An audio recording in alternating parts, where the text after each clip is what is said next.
Hey, good morning, everybody. Good to see you this morning.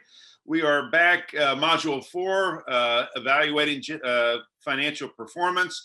You may recall last week we started and got to a good part of Module 4. Today, we'll do a quick review of what we covered last week, and then we will pick up where we left off. We'll pick up talking about the key performance indicators. And then we're going to talk about sharing financials, why some companies share financials and some don't.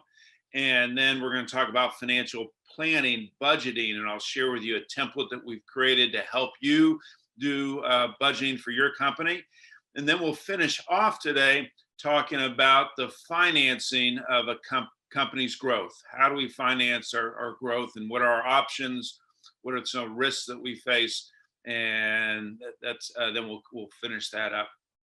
All right, so let's see. I'm going to pull up the screen and we'll do a quick review of what we covered last time.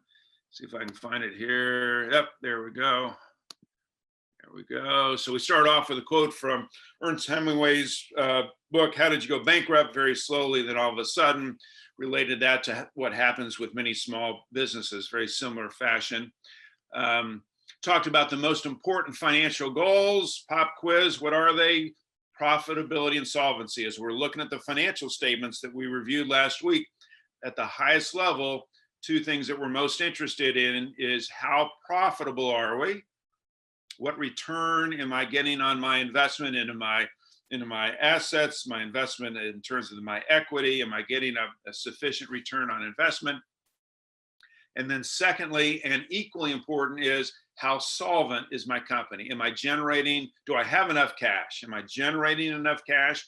And do I have enough cash to sustain the growth of my business? And we looked at that last week in terms of measuring solvency, measuring cash. And we looked, if you may recall, towards the end of the program last week, we did that marginal cash analysis. And we saw an example of a company that was profitable, but not generating cash. In fact, they were losing cash. If you remember, with every $100 of sale, they were losing like $3 worth of cash. And so the key is just understanding that by looking at our financials. Next, we looked at the 5 keys to financial management. We said that we had to have timely and accurate accounting and reporting systems. We have to be able to identify the right numbers. We call those key performance indicators to watch. We're going to talk a little bit here in a moment about key KPIs. We've got to be able to read the key financial documents, the income statement, the balance sheet, cash flow statement.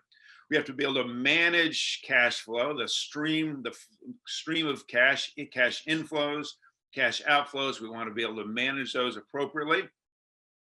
And then finally, we want to be able to use the financial information that we looked at last week, the historical information, to then look forward and forecast our company's cash and financial future. And we'll talk more about that this morning. So those are our 5 keys to financial management. We then had a quick pop quiz on the founder of modern day accounting. We talked about the difference between the 2 types of accounting, the cash-based accounting, accrual-based accounting. And then we got into the financial statements. Start off with the income statement, the most popular financial statement. Shows us the both income and expenses over a given period of time. We walked through an example of the income statement.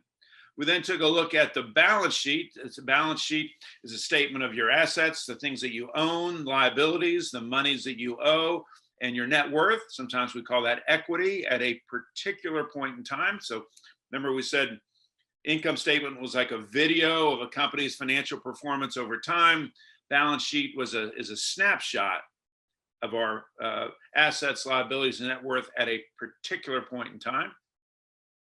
Third financial statement that we looked at is the cash flow statement. Cash flow statement, probably the least popular of the 3 statements in terms of visibility in small businesses, and yet maybe the most important because it summarizes for us the movement of cash within a business, what cash is coming into our business over a period of time, what cash is going out, and what is the net of those cash inflows and outflows.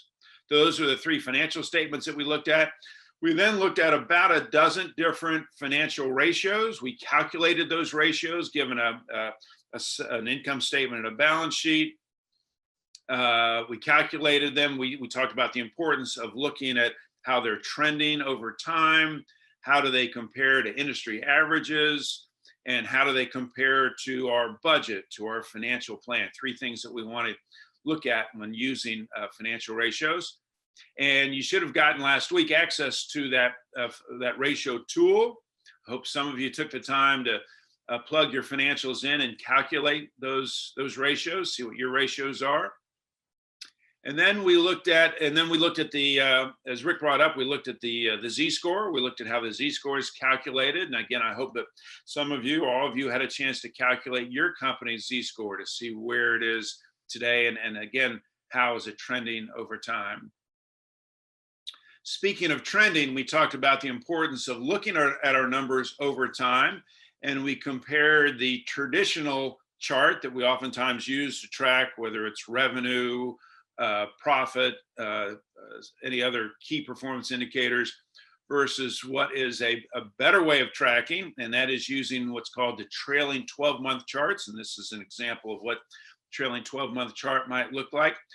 And the point that I made last week was the trailing 12-month chart is the better way because it wipes out the seasonality that we see in a lot of the numbers that we track over time, because instead of looking at 1-month periods, we're looking at 12-month periods. So essentially eliminating the seasonality. So again, I hope that each of you had a chance to maybe experiment with using the trailing 12-month charts and see the difference in what they look like compared to your traditional charts. And then I suggested that using trailing 12-month charts, the next step is then to create a financial dashboard for your business, picking maybe as few as 4 charts and then maybe as many as 10 charts to track your company's financial performance. And the idea is you get to pick the numbers you want to track, whatever numbers you think are most important, most revealing in terms of your company's financial performance. And then using the trailing 12-month charts, you begin tracking those over time so that on a monthly basis, you can take a look at a dashboard like this and very quickly judge the financial performance. Are we going up? Or are we going down? Are we staying about the same? Okay.